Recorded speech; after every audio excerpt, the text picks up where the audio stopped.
I feel like I should explain the reasons behind why I'm expressly being authentic or trying to be and trying to capture the authenticity of my thoughts and of my actions and understanding lots of concepts, aspects of self. And in exploring this journey in my mind and trying to document it in real time, I'm discovering so many different things. And ultimately, it leads to my reason is I want to better understand myself in order to develop myself, in order to be more myself by asking, who am I? What is self? So on and so forth. Ultimately, I want to better myself. And also understanding that there's an underlying kind of form of unity or various forms of unity that I'm becoming more and more aware of. And I know that, okay, well, whatever you have inside, the extension of that is going to be the world, the reality.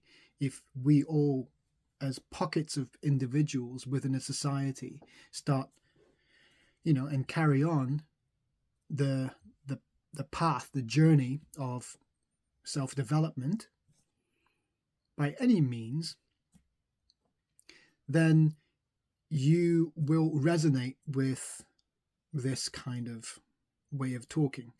And it's very generalized, of course. I'm sorry, but I'm trying to be more myself. And when I keep asking myself that, what is my what is me? What am I?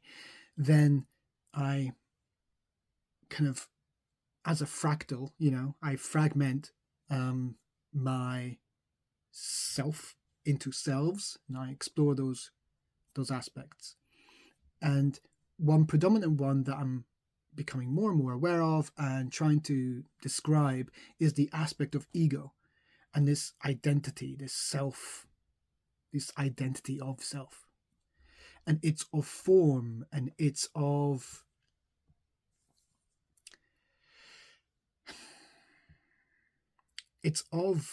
separateness, individuality, uniqueness.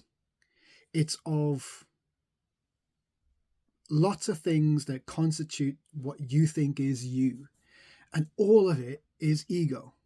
The whole fundamental concept, like the aspect of your perception, of your awareness, what whichever way you perceive reality and perceive yourself, that is the ego.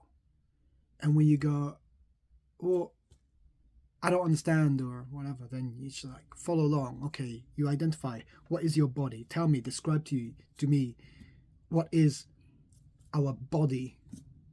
We say our, so it's a possession, our body. We own it. This is our flesh vehicle, and um, you know that's part of us.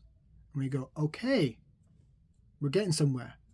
Our body is a part of us. Great. What other parts are there? Uh, your mind, I guess, your brain. It's quite different in that we derive a lot of our intellect from our mind, and so you could say the mind is another concept, another part of us.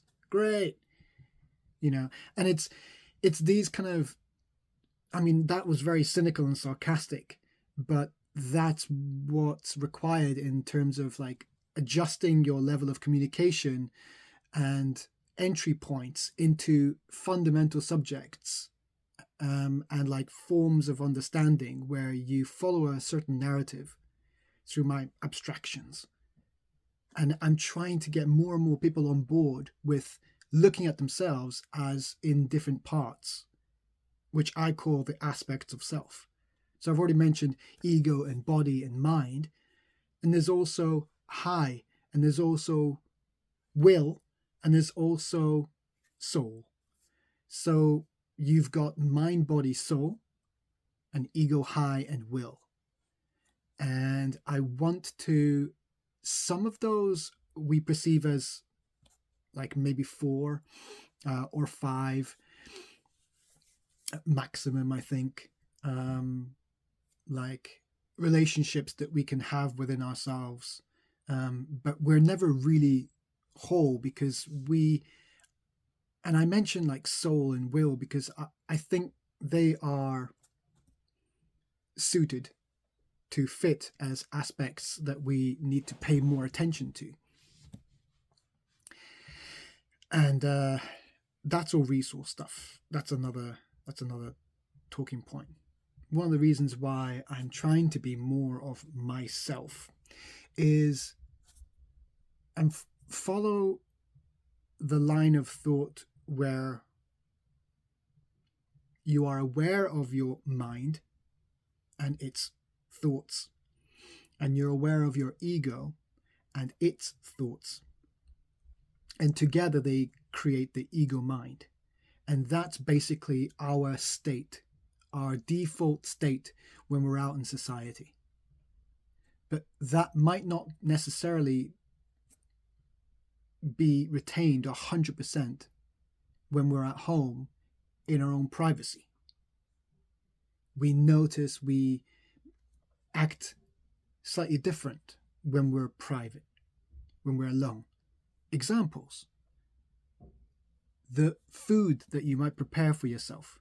When you know that no one is going to come in and see you, then you prepare yourself some food that you might even be ashamed of yourself for. But that is one tiny little example of how we would not conduct ourselves in that manner in society, in public. And you can start to imagine like a million different scenarios. You're lying in bed and you're like, picking at your spots, and you're looking at yourself in the mirror and you're scrutinizing your face. If someone was to walk in at that minute, how would you feel? It's that kind of area of conversation that I want to explore. That helps define the ego. And I think that's really important for us to do. Not just define the ego, but the ego is the last stance, is the last resistance. Ego, the concept of ego within you, this aspect, it's hanging on for control, and it's dominating how you behave, how you think, and even how you feel. Even though feeling is, if you're talking about the physical sensations of feeling, emotions are up here in the mind and the ego. But like, we might feel like behaving in a certain way, and that's authentic. That's more of ourselves, because that is when the body comes to the forefront, because it has an emotional and like physiological reaction to whatever situation you're in.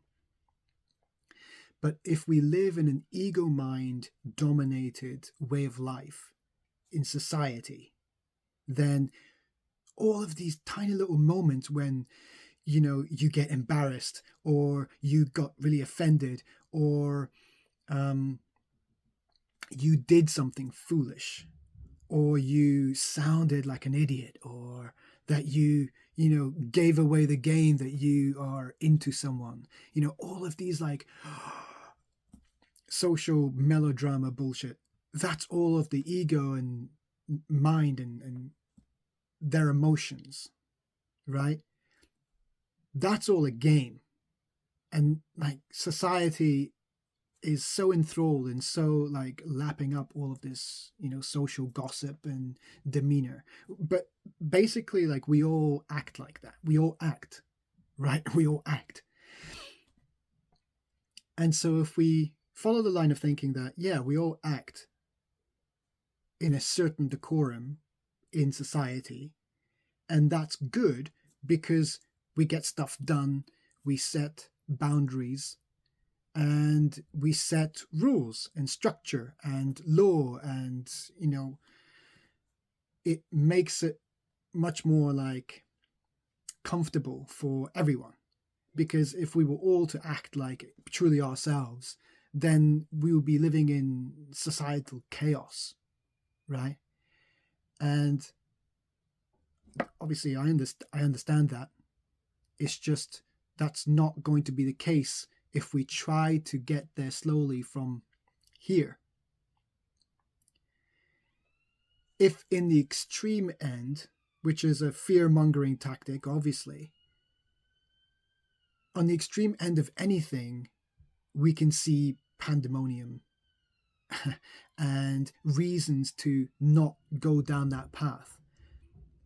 But what I want to remind myself and you is that we can't always think in these extremes, these polarizing ways.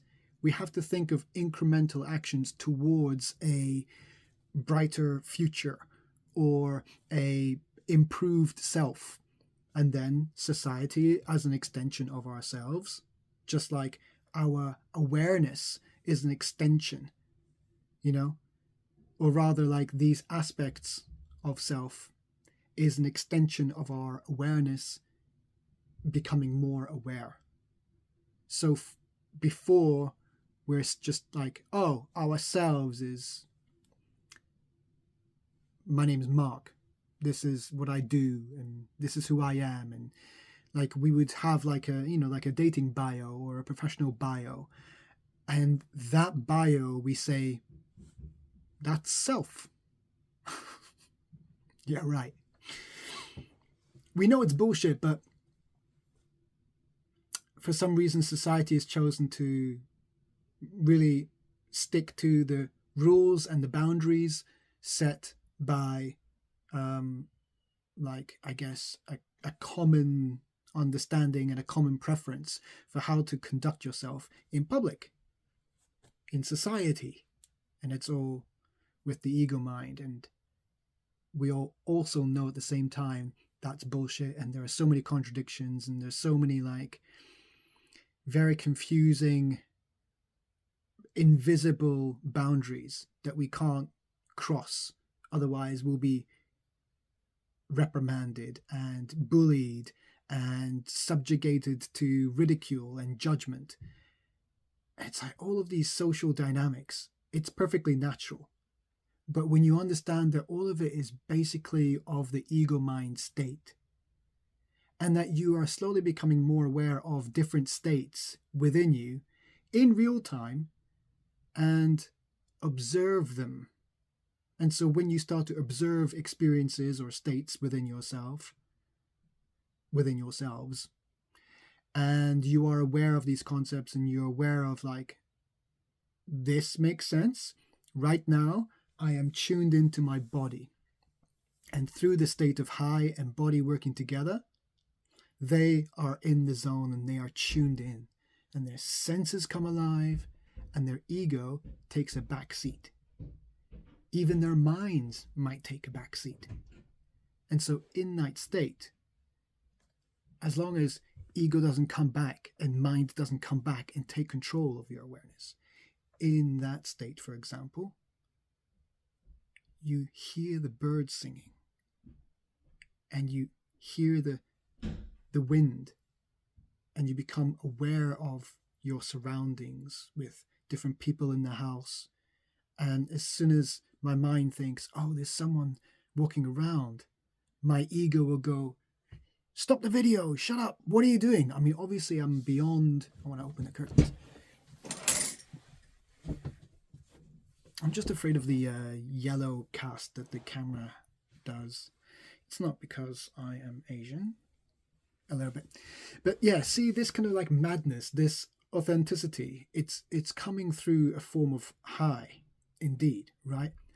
But also I recognize that it's a physical body experience example of how I am when I'm in my body, when I'm attuned to body.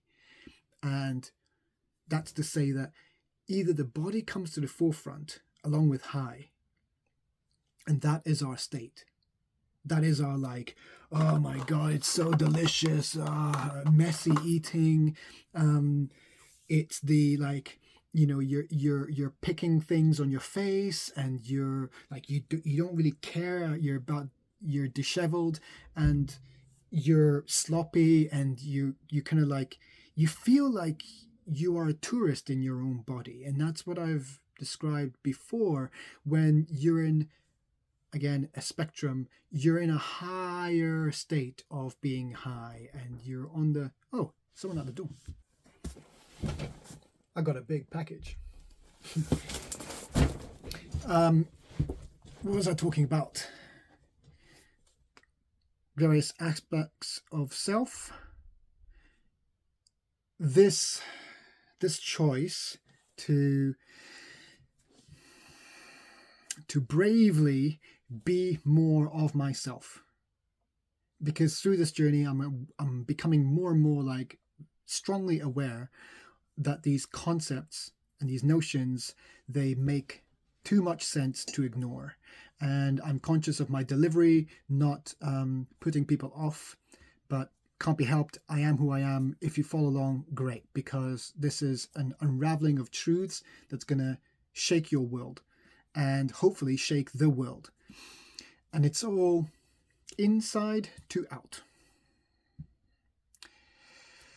Yes, so these kind of allowances to slowly shift from my actions being alongside my words of be more authentically yourself.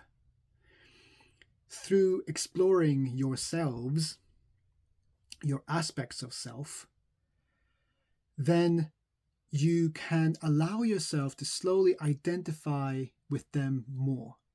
And you can use the example of identify with your body more by, you can use high to attune to your body a lot more on a higher frequency, or not. Perfectly simple. You can just focus on your breath and really feel the air in your lungs. And you can focus on trying to feel every part of your body from the ground up. And you can try to find materials that are, physically stimulating, and you can put on some very like stimulating music, whether it's made with instruments and voices, or whether it's ambience, and all of these things, using all of your senses. And just think, I've got a bunch of senses, let's focus on one or two or three, and like feed them, and then just sit there, and it'll help you tune into your body. And if your mind is always chatting and your ego's always battling, then you might need help tuning into your body. And that's where I would advocate high, and using states of being in a higher frequency. You will find yourself better being able to attune to different aspects like the body. And once you are there, that's very therapeutic and medicinally helpful, because you are aware of ailments, and you're aware of discomforts, and you're aware of various things, 100 things. And the more that you address them, you are leveling up. You are listening to yourself, your body, and you are treating yourself better. You're taking care of your diet, and you're taking care of your respiratory system, and you're taking care of when things feel bad to you and when things feel good to you. And you're on the journey of, physical well-being, right? Better health. Amazing. We all should be doing that, if not already,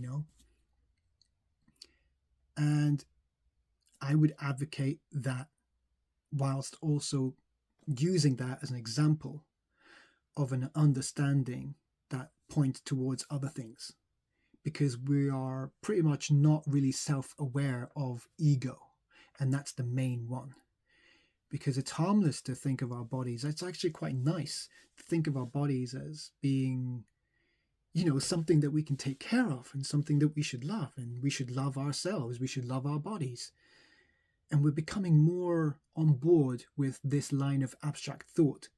But if you think about it, it is looking at ourselves as various aspects. And it's so like, it's groundbreaking when you look at that and you go, ego is an aspect of self, and I should love ego too. And I should understand its accomplishments and its desires, its wants, its, fulfillments, its reasons for living, or whatever it is. Because the ego state, as we are in our default, out in the world way of life, it bleeds into every part of our lives. Because how often are you actually, like, properly just yourself? Because that percentage of time, that's more close to truth and authenticity and real you. So when people say be yourself, that's actually yourself. But even that saying in society, just be yourself, we don't mean fully, because we still mean within the social parameters of what's acceptable and what's comfortable. We can't truly be ourselves. So even the contradiction in a well-meaning phrase like be yourself, it's infuriatingly contradictory and oppressive, really. But yet we understand that this is the world that we live in. And these are the structures and the rules that we have to abide by. Well, a big part of the reason why I'm recording this is because it's an affront to ego. It's an affront to the ego mind state. And it's an affront to myself to become rebellious and to be an activist, to break away from the bonds that hold me back. And that's at the core of this chapter in my life. It's the emancipation from ego being the dominant force that tells me what to say, how to say it, how to look, how to behave, how to act, and essentially how to be. Because I'm like, I be that sometimes. Yeah, and I like it, but not all the time. So the way I am in the privacy of my own home, in the privacy of my own room, if I'm alone in the house, that's where it started. And that was a bunch of videos back where I was talking about how my decorum is in privacy. And that's where I'm getting at. Take notice of which aspect that you tune into at any given time, and you realize that you change. You are a different type of person. You have a different characteristic to when you normally are. Identify who that is and what states you're in. What aspect of yourself are you tuning into at that moment? Are you enthralled in your mind? Is your ego battling? Is it a sensation in your body? Taste, sound, whatever? Is it of high? Have you just finished a jog? Have you just had sex? Have you just, eaten something delicious and sugary? When you're in a higher frequency, right, you're able to attune to these different aspects and really call it out for what it is, because you notice it's more self-evident. Your ego takes a backseat, your mind takes a backseat, and you become more of yourself in that moment, in those states. So recognize yourself within those states and describe to yourself who that is, what it feels like, what's going on there, who's taking charge. Your ego might even have a different voice, because it's not really your ego. Your ego is, how you present yourself, right? But the authenticity of ego momentarily not having that control, not fully. It's there in the background. It's always there in the background. Just like your mind, it's always there in the background. But when you let, through a period of time, hopefully in the now, that you tune into your body, let's say, or you tune into will, you tune into desire, pure, unadulterated desire, want. I want this. And you use will to just turn unconscious, and you just, that is it. You're making a beeline to that thing. I want that. And it could be of the body, but I don't have a strong relationship with will. I'm developing that through my understanding, through my awareness. I'm tuning into, a couple at a time, and I can't be aware of everything and logically try to encapsulate it and to document it.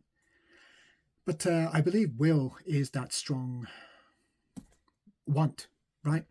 Desire with involving passion. But passions can be linked with other aspects. Yes, I'm being more myself because it's a rebellion against ego's control. And I'm rebelling in my own actions in order to liberate myself, but also liberate others to do the same. Encourage others to get in touch with themselves and who the hell they are. And who you are changes. And I'm not talking about linearly over time. I'm talking about you change in every given moment. And it's good to just be background aware of that, because when you are, you will see the different characters at play, and they come to the center of the stage and they're doing a little song and dance, and they're taking control of you, and they're captivating you and enthralling you. But you are not even the audience. You are the awareness, the watcher behind the curtain. And you're just observing your own show. And you can have lots of characters come on stage and, talk their parts and have conversations in your mind. And your ego loves that. It's an ego drama. Your mind and your ego are just constantly running away with narratives and stories and excitement, right? But it's all like make-believe based on the observable experience. Well, what if you were to take that focus and put it on yourself, and you go, oh, it's a loop. Yeah, I get it. It's all looping round. And by this point, I've probably lost half of you, but I'll still carry on trying.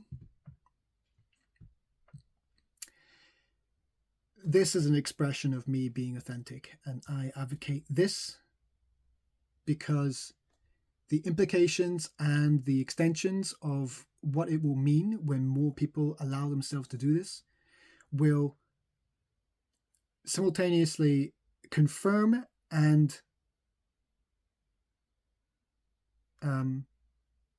validate, same thing, my notions congruently enacted with my actions and visible as tangible results that are aligned with what I was saying the whole time. You just didn't hear it. Maybe you heard it. You didn't listen.